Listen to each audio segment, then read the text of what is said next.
Mana shu shirinlikni vatani aynan mana shu Istanbulda shu joy.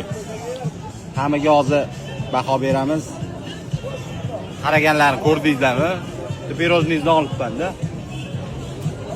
Alloh rozi bo'lsin. Zo'r. Haqiqatdan ham zo'r.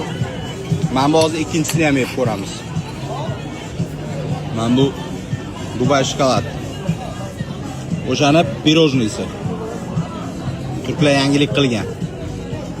Bismillah.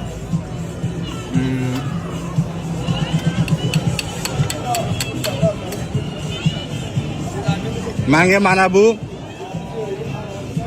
bundan ko'p yeganman, bilmayman, shuning uchun mo'jud shunaqa yoqdi. Qaranglar, mana bu Galata kulesi bo'lsa, именно aynan shu ko'chada, mana shu joyda. Mana akam. Xullas kelib yeb ko'ringlar. Haqiqatdan ham 100% zo'r tavsiya qilaman. Maza qilasizlar. Yeganlaringizda meni atmetga qilinglar.